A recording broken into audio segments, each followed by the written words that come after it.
Hola, queridas amigas y amigos.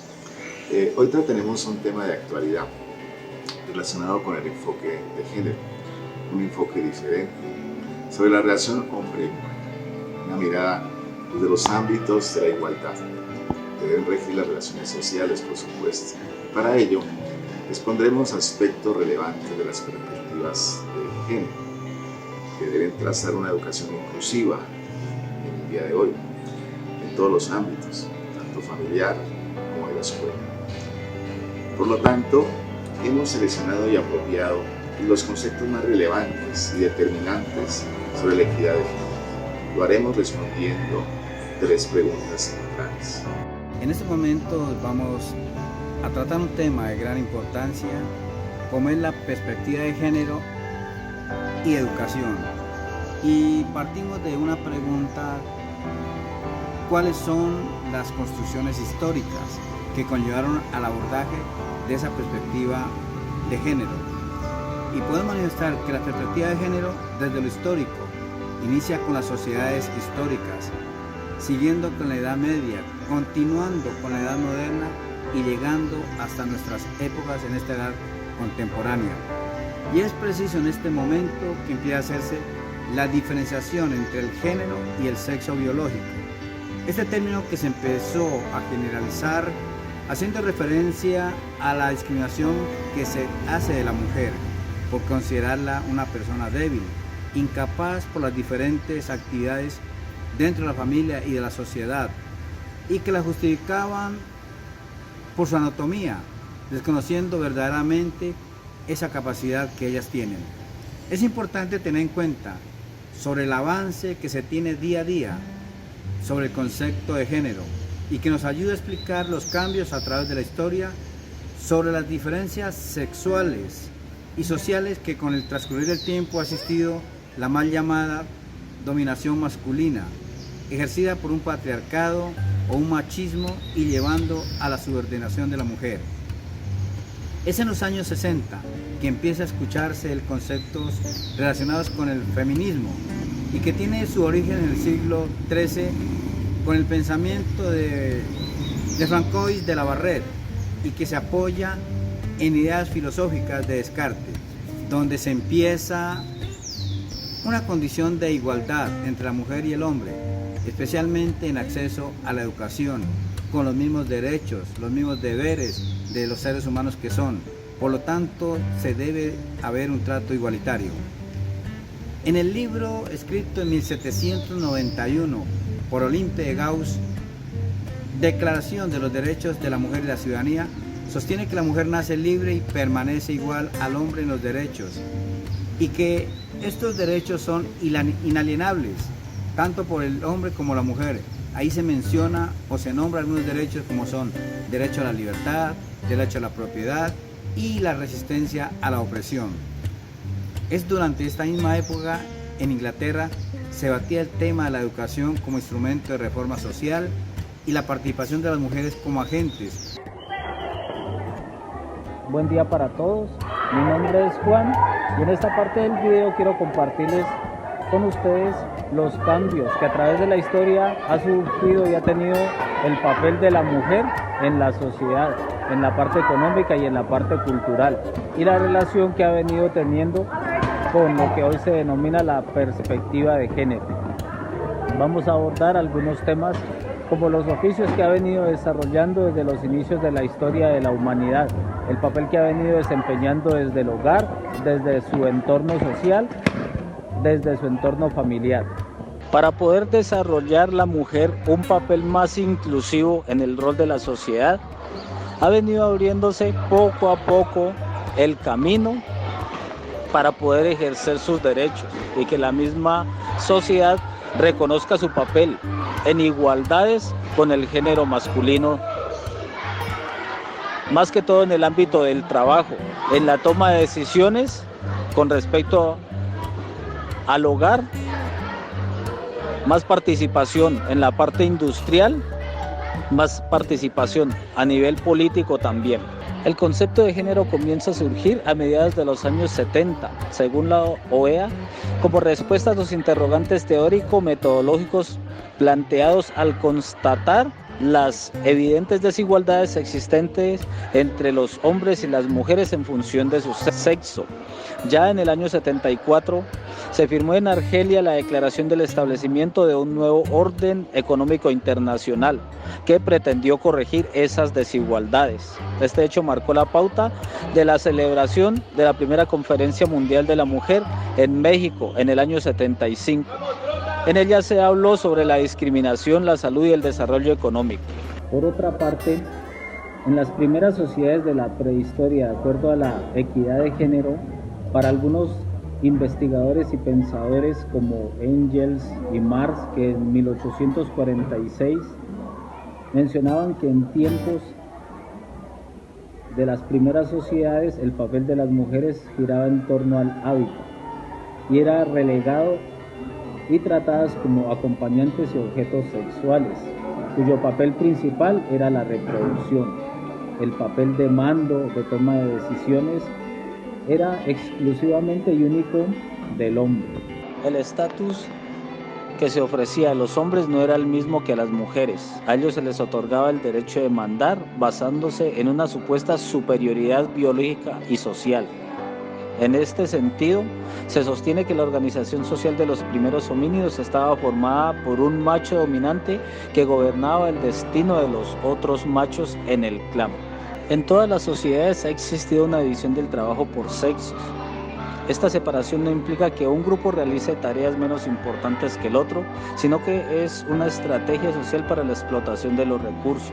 Algunas teorías apuntan a que en este sentido histórico fue fundamental la vinculación de las mujeres con el trabajo de cuidado de los hijos, ya que estos requieren una atención constante durante los primeros años de vida. En las sociedades prehistóricas la lactancia de los infantes era un recurso fundamental. Este vínculo a las mujeres, a las actividades de mantenimiento y el espacio doméstico, sin que significara necesariamente desigualdad o subordinación. En la Edad Media se concibe entonces un conjunto de características propias de las mujeres, las cuales eran castas, prudentes, trabajadoras, honradas, calladas, obedientes, hermosas, sorprendentemente y cultas. Así lo revelan las pinturas y esculturas romanas, mujeres con vientres abultados y senos grandes que les ligan a la fertilidad. En la Edad Media, en época de las guerras y de las cruzadas, solo la mujer noble podía gozar de ciertos privilegios cuando el marido estaba ausente. Por ejemplo, la organización del hogar, la educación de los hijos, los temas económicos de la casa, la ocupaban ellas y las organizaban. En la edad contemporánea, desde finales del siglo XVIII, de Gauss reclamó un trato igualitario de la mujer con respecto al hombre en todos los aspectos de la vida, públicos y privados, entre estos el derecho al voto, a ejercer cargos en el gobierno, a hablar en público sobre asuntos políticos, a la propiedad privada, a la participación en el ejército, a tener igualdad de poder en la familia y en la iglesia, así como en la educación. Para 1869, las relaciones sociales entre ambos sexos, aquellas que hacen depender a un sexo del otro en nombre de la ley, son malas en sí mismas y forman hoy uno de los principales obstáculos para el progreso de la humanidad, entendiendo que debe sustituirse por la igualdad perfecta, sin privilegio ni poder para un sexo, ni capacidad alguna para el otro, que es lo que viene siendo la relación entre la historia, los derechos humanos y la construcción de la perspectiva de género. Para finalizar el análisis del documento realizado por Duarte y García en el año 2016, donde habla de la igualdad y equidad de género y feminismo, en una mirada histórica hacia la conquista de los derechos de las mujeres, resalta la importancia de la educación, pues crea a los seres humanos realmente libres, y ser libres es que todos tengan las mismas condiciones, sobre todo el derecho a gozar de una vida plena. Mi nombre es José Fernando León López, maestrando de la Corporación Universitaria Iberoamericana, aspirante a título de magíster en educación.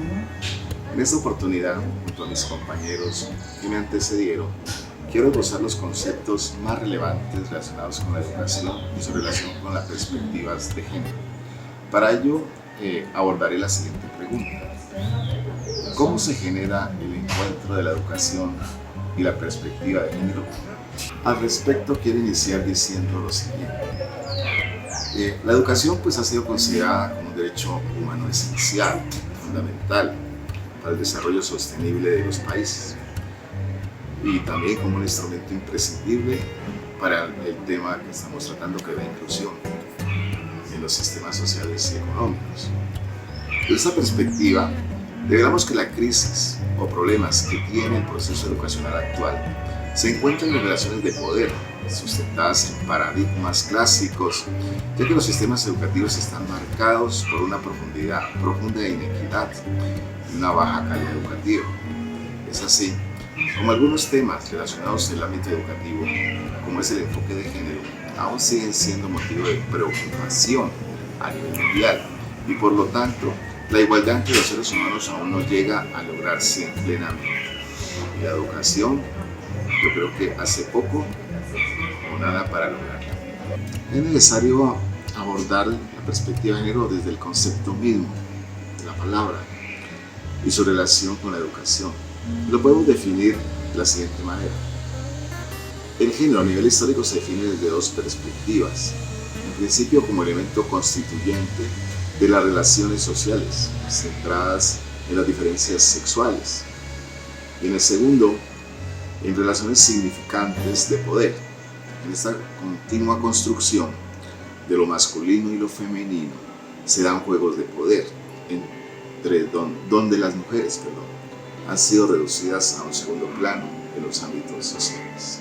En las últimas décadas del siglo XX y en los primeros 15 años del siglo XXI, el tema de la igualdad entre géneros se ha manifestado tanto en resoluciones, declaraciones de organismos internacionales, pero han sido los movimientos feministas los que hicieron su labor para promover el voto, por ejemplo, lograr la legalización del aborto y la participación de la mujer en la vida política. También en América Latina ha habido un enorme movimiento feminista, con publicaciones, movimientos y luchas. En algunos programas de licenciatura, por ejemplo, y posgrado, se observan algunas tendencias educativas que se relacionan con el enfoque de género. Merece tener en cuenta aquí también que lo femenino y lo masculino no se refieren a hechos naturales o biológicos, sino también a constructos culturales como fenómeno cultural, y la educación cumple un papel fundamental en dicha construcción. La educación puede mejorar estas condiciones para el desarrollo de la mujer, pues es de todos conocido que el sistema educativo es una agencia fundamental en la formación de estructuras mentales que contribuyen al mantenimiento de las relaciones de poder. Para concluir, es necesario decir lo siguiente. Por ejemplo, la mujer en el campo de las matemáticas, las ciencias y la tecnología sigue siendo minoritaria, pero por otro lado, los datos indican que la probabilidad de presentar problemas lectores es mayor en los niños que en las niñas. Sirvan estos dos datos como ejemplo para ilustrar la necesidad de tomar en consideración las diferencias de género en educación a la hora de desarrollar políticas y estrategias dirigidas a mejorar los resultados educativos y así la equidad, y la perspectiva de género salga adelante.